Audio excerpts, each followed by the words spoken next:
क्या आपने कभी सोचा है कि कुछ दीवारें सिर्फ ईंट और गाड़े की नहीं होती, बल्कि उनमें सदियों का दर्द, चीखें और अनकहे राज दफन होते हैं? शिवपुर सेंट्रल जेल की कहानी ऐसी ही है, जहां न्याय की बेड़ियां कभी कभी मौत का पैगाम बन जाती हैं। यह कहानी शुरू होती है उस रात से, जब शिवपुर सेंट्रल जेल की दीवारों के भीतर नींद सबसे पहले मर गई थी। आधी रात का सन्नाटा था, इतना गहरा कि अपनी ही धड़कनें सुनाई देने लगे। लोहे की सलाखों से टकराती हवा एक अजीब सी डरावनी सीटी बजा रही थी, जैसे कोई अदृश्य आत्मा गलियारों में भटक रही हो। जेल के अंदर कोठरी नंबर 17 में दो कैदी, वीरेंद्र राठौड़ और कालू मलिक, धीमी लेकिन जहरीली आवाजों में झगड़ रहे थे। उनकी फुसफुसाहटें अंधेरे में किसी जहरीले सांप की फुफकार जैसी लग रही थीं। यह झगड़ा किसी आम बात का नहीं था, न ही किसी मामूली चोरी या लूटपाट का। यह झगड़ा था खून का, धोखे का और एक ऐसे अपराध का जिसकी गूंज आज भी जेल की दीवारों में कैद है। उनकी आंखों में एक दूसरे के लिए नफरत की आग जल रही थी, जो किसी भी पल भड़क सकती थी। कालू मलिक, जिसकी आंखें हमेशा लालच से भरी रहती थीं, फुसफुसाया, अगर मेरी खबर ना होती तो वो डकैती कभी कामयाब नहीं होती। तू आज भी सड़कों पर भीख मांग रहा होता वीरेंद्र। उसकी आवाज में एक घिनौनी जीत का भाव था, जो वीरेंद्र के खून को खौला रहा था। वीरेंद्र के जबड़े भींच गए, उसकी नसें तन गईं। उसने कालू की आंखों में घूरते हुए कहा, और अगर तू लालच न करता तो सेठ आज जिंदा होता और हम यहां नहीं।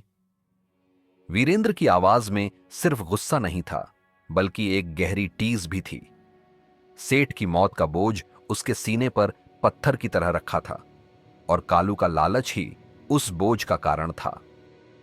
जेल के गलियारे में तैनात पहरेदार हरनाम सिंह को दोनों की आवाजें साफ सुनाई दे रही थीं। वह एक पुराना, अनुभवी पहरेदार था, जिसने जेल की दीवारों के भीतर अनगिनत झगड़े और मौतें देखी थीं। उसने अपना भारी डंडा जमीन पर पटका, जिससे एक तेज, डरावनी आवाज गूंज उठी, चुप हो जाओ, अगली आवाज आई तो सीधे जेलर के सामने डाल दूंगा। हरनाम की आवाज में सख्ती थी, लेकिन उसके मन में एक अजीब सी बेचैनी भी थी। उसे पता था कि यह झगड़ा सिर्फ शब्दों का नहीं था, बल्कि कुछ और गहरा था, जो जेल की हवा में घुल रहा था। हरनाम की चेतावनी के बाद आवाजें थम गईं, लेकिन नफरत नहीं। कोठरी नंबर 17 के भीतर वीरेंद्र और कालू की आंखें एक दूसरे को घूर रही थीं, जैसे दो शिकारी अपने शिकार को देख रहे हों। खामोशी और भी डरावनी हो गई थी, क्योंकि अब उसमें सिर्फ नफरत की गूंज थी। कुछ ही देर में खामोशी टूट गई। पहले एक धक्का, फिर दूसरा, और फिर हाथापाई शुरू हो गई। लोहे की सलाखें कांपने लगीं, जैसे जेल की आत्मा खुद इस हिंसा से थर्रा रही हो। हरनाम भागा, जेलर आया और सजा तय हुई। यह सिर्फ एक झगड़ा नहीं था, यह एक ऐसी चिंगारी थी जिसने जेल की शांति को हमेशा के लिए जला दिया था। वीरेंद्र राठौड़ को जेल की सबसे डरावनी जगह में भेज दिया गया, नीचे की अंधेरी कोठरी में।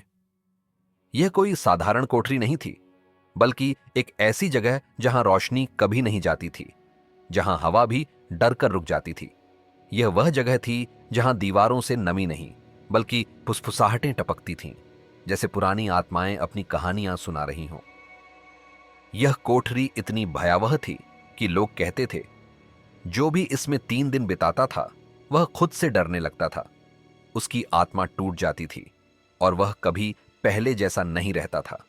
वीरेंद्र को इस कोठरी में धकेल दिया गया, जहां उसे अपने अपराधों और धोखे की कीमत चुकानी थी, लेकिन उसे नहीं पता था कि यह कीमत कितनी भारी पड़ने वाली थी। उसी रात, जब वीरेंद्र अंधेरी कोठरी में अपनी किस्मत को कोस रहा था, कालू मलिक की कोठरी में अजीब सी ठंड उतरने लगी। यह कोई सामान्य ठंड नहीं थी, बल्कि एक ऐसी ठंड जो हड्डियों तक जम जाती थी, जो रूह को कंपा देती थी। कालू ने अपने कंबल को कसकर पकड़ा, लेकिन ठंड बढ़ती ही जा रही थी। इतनी ठंड? उसने कांपते हुए फुसफुसाया। उसने कंबल मांगा, लेकिन कोई नहीं आया। जेल के गलियारे में सन्नाटा पसरा था। सिर्फ उसकी अपनी सांसों की आवाज सुनाई दे रही थी। फिर पीछे से एक आवाज आई, इतनी धीमी कि वह सिर्फ उसके कानों में गूंजी। कंबल नहीं मिलेगा, हिसाब मिलेगा। कालू पलटा। उसकी आंखें डर से फैल गईं। अंधेरे में एक साया खड़ा था, इतना काला कि वह रात के अंधेरे में घुल मिल गया था।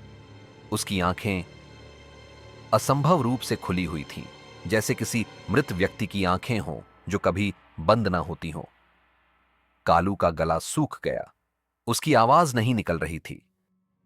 वी वीरेंद्र, तू यहां कैसे? उसने किसी तरह फुसफुसाया।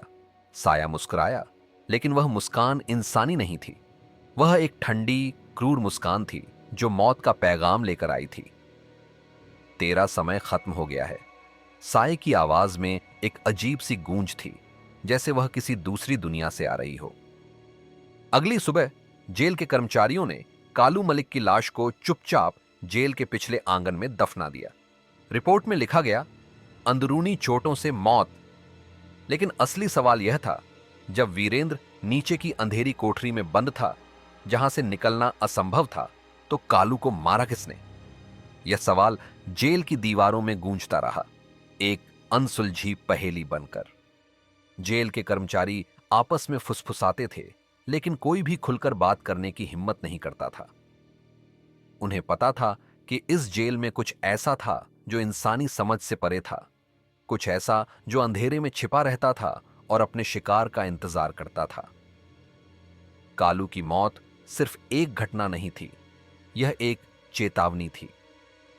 उसी रात अब ठंड वीरेंद्र राठौड़ की अंधेरी कोठरी में उतरी। यह वही ठंड थी जो कालू की मौत का कारण बनी थी। एक ऐसी ठंड जो रूह को जमा देती थी। दीवारें जमने लगीं, उन पर बर्फ की परत जमने लगी। वीरेंद्र की सांस भाप बनकर निकलने लगी, जैसे वह किसी बर्फीले पहाड़ पर हो। उसने अपने हाथों को रगड़ा, लेकिन ठंड कम नहीं हुई। उसके दिल की धड़कनें तेज हो गईं। उसे पता था कि कुछ भयानक होने वाला है, और तभी हमारा इंतजार था। एक जानी पहचानी आवाज उसके कानों में गूंजी। यह आवाज इतनी परिचित थी कि वीरेंद्र कांप गया। उसकी रूह तक हिल गई। सामने खड़ा था वही सेठ, जिसका पेट उसने खुद छुरा घोंपकर फाड़ा था। सेठ की आंखें खाली थीं, लेकिन उनमें एक भयानक गुस्सा और दर्द भरा था। उसके पीछे कालू खड़ा था। उसकी आंखें भी वीरेंद्र को घूर रही थीं। उनमें धोखे और मौत का मिश्रण था। वे दोनों साए की तरह खड़े थे, लेकिन उनकी उपस्थिति इतनी वास्तविक थी कि वीरेंद्र को लगा कि वह पागल हो रहा है। जैसे तुमने हमें तड़पाया था, सेठ की आवाज में एक भयानक प्रतिशोध था। अब तुम्हारी बारी है। कालू ने भी सिर हिलाया। उसकी मुस्कान अब और भी क्रूर लग रही थी। वीरेंद्र ने चीखने की कोशिश की, लेकिन उसकी आवाज उसके गले में ही अटक गई। उसे पता था कि उसका अंत आ गया है, और यह अंत किसी भी मौत से कहीं ज्यादा भयानक होने वाला था। अगली सुबह अंधेरी कोठरी खोली गई। वीरेंद्र राठौड़ की आंखें खुली थीं, लेकिन उनमें जिंदगी नहीं थी। उसकी आंखें डर और सदमे से इतनी फैल गई थीं कि वे अब भी किसी अदृश्य चीज को घूर रही थीं। उसके चेहरे पर एक ऐसी दहशत जमी हुई थी जिसे देखकर किसी की भी रूह कांप जाए। जेल के अधिकारियों ने फिर से एक रिपोर्ट तैयार की, जिसमें मौत का कारण दिल का दौरा बताया गया, लेकिन हर कोई जानता था कि यह सिर्फ एक बहाना था। वीरेंद्र की मौत किसी बीमारी से नहीं हुई थी, बल्कि किसी ऐसी चीज से हुई थी जिसे कोई भी इंसान समझ नहीं सकता था। उसकी आत्मा को उसके अपराधों का हिसाब चुकाना पड़ा था। लोग कहते हैं शिवपुर सेंट्रल जेल आज भी चालू है, लेकिन जेल के कर्मचारी रात में कोठरी नंबर 17 के पास जाने से बचते हैं। वे जानते हैं कि उस कोठरी में कुछ ऐसा है जो अभी भी भटक रहा है, कुछ ऐसा जो अपने हिसाब का इंतजार कर रहा है। रात के सन्नाटे में उस कोठरी के पास ठंड अचानक बढ़ जाती है, इतनी कि हड्डियों तक जम जाती है। और कभी कभी कोई फुसफुसाता है, खून का हिसाब यहीं चुकता होता है। ये फुसफुसाहट सिर्फ हवा में नहीं होती, बल्कि सीधे आत्मा में उतर जाती है। शिवपुर सेंट्रल जेल अब सिर्फ एक इमारत नहीं है, बल्कि एक ऐसी जगह है जहां अतीत के भूत आज भी भटकते हैं, अपने हिसाब का इंतजार करते हुए। अगर आपको यह कहानी डरावनी लगी हो, अगर आपकी रूह तक कांप उठी हो, तो देर किस बात की? लाइक दबाइए, सब्सक्राइब कीजिए रूहानी राज को, और कमेंट में बताइए, क्या सच में कुछ आत्माएं इंसाफ मिलने तक भटकती रहती हैं? आपकी राय हमारे लिए मायने रखती है। अगली कहानी और भी खौफनाक होगी, जो आपकी रातों की नींद उड़ा देगी।